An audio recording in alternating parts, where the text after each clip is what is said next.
This morning I'm talking to Reuven Brenner, who's a professor at the Des Hotels Faculty of Management at McGill University and a regular contributor to the Wall Street Journal and to Forbes. Good morning, Reuven. Good morning. Thanks for inviting me. What we have is enormously turbulent times we're going through now, and for the last couple of months actually. You've written a lot in your more recent books about the economy and how it should be organized. What is your take on the current turbulence and what we should do about it? Well, let me separate two things. One, how did we get into this situation, and then maybe the options will become clearer.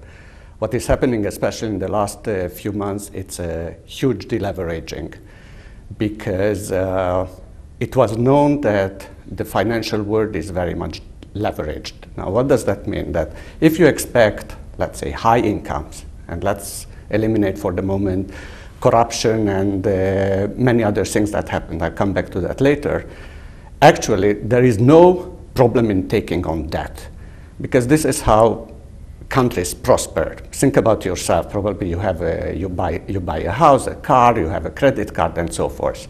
If you don't have access to debt, then how could you buy those things? Only by savings first a lot, maybe until you are 30, 40, and then buying it. Now, the fact that you can leverage your future income or your expectations means that you are taking on debt in various forms, and then you can get into your house and buy your air condition and everything much in advance and slowly paying it off. So there is no problem with debt as it is. The problem is how much debt you can take on in the world as a country, as a person. And here is where the problem started. Because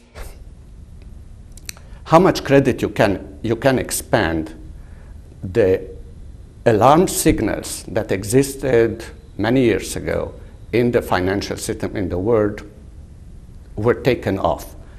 If you look back in the past, when the world was on a gold standard, if a country expanded too much credit, then it lost credibility, so immediately its currency went down, people went to gold and so forth. And that was had a disciplining effect on credit markets, on governments, and so forth. So there was a kind of, it is not that people immediately knew what was wrong, but that was the alarm signal. Then when the world went off formally from the gold standard and went to this type of Bretton Woods arrangement, which was still anchored in gold, but it was operated somehow differently, still there were those alarm signals, I would say, in place not to allow credit to expand too much.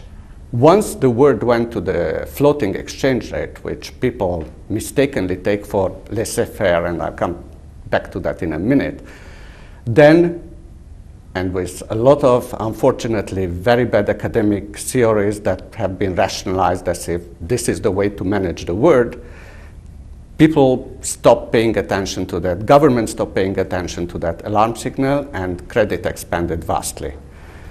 I'm not saying this exposed, but as you mentioned, I wrote about Greenspan's mistakes more than 10 years ago, that he was not paying attention to these various signals coming from commodity markets, from the price of gold, from other signals. Even if he knew that something was wrong, because if you recall, he was speaking about the conundrum. Now, what was the conundrum? He didn't understand how the various interest rates on what was considered non-risk assets like governments and what were considered risky assets like various companies or for various countries suddenly narrowed very much, as if people were willing to pay a very low price for taking those risks. Now that happened. Now we know. At that time, people speculated, but there were various rationalizations why not to pay attention to it. So here is what happened.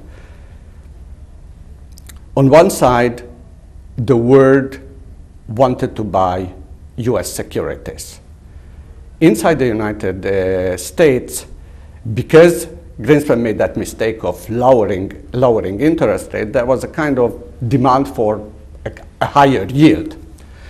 So the banks and the rating agencies started to, I would call it, yes, produce securities, giving AAA to things that should have been never AAAs.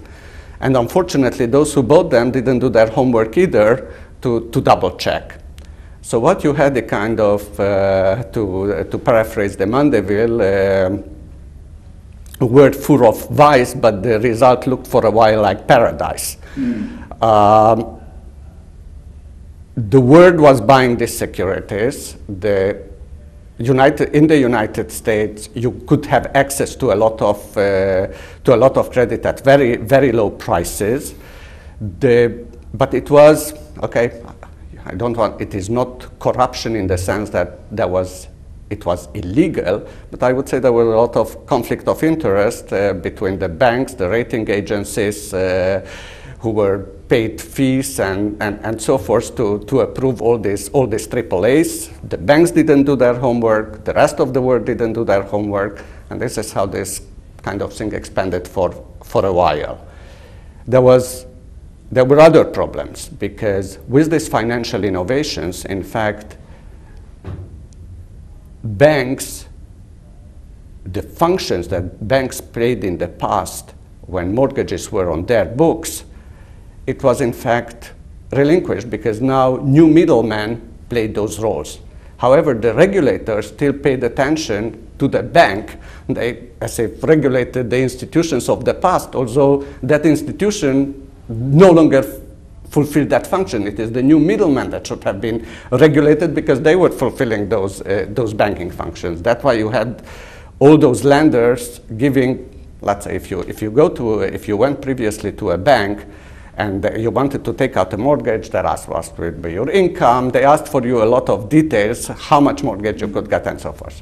Once the banks took off all these assets from their book, they had less incentive to look rigorously. The middlemen also had less incentive, because they just got the fees. So you had a kind of, how would I put it, yes, a lot of mistakes compounding. Bad monetary policy, the banks and the rating agencies functioning not properly, and, well, then Fannie Freddie, all this, the government involvement there of encouraging as if ownership is a kind of God-given right, which I would say it is absurd.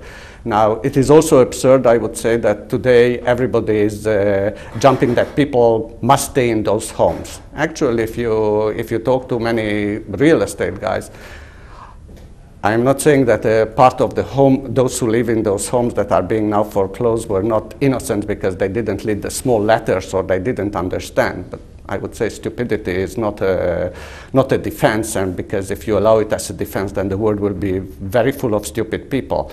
But many of them knew that they cannot afford it. Now, let me ask you, suppose that somebody offered you today, go and live in the nicest mansion on the top of Westmount. For 3 years, you don't have to pay me any interest. Let's see what happens in 3 years. You may accept it or not. Probably you will. Even if you know exactly that you will not be able to afford that. Well, in 3 years, they come to you, they ask for you, okay, start paying back the capital and the interest, and you will not be able. Then you run to your politician and says, oh, they are evicting me from my palace. Okay, well, so those things shouldn't be taken by the word. So this is what I mean by all this, let's say, conflict of interest, corruption, mistakes that all accumulated. And did people see it coming? I would say yes. I mean, you can blame the blame game till you want. It's a non-issue now. I mean, the issue of blame comes up when the situation a little bit calms down, and then you restart almost the financial system and under what type of accountability it can work out when the things calm down.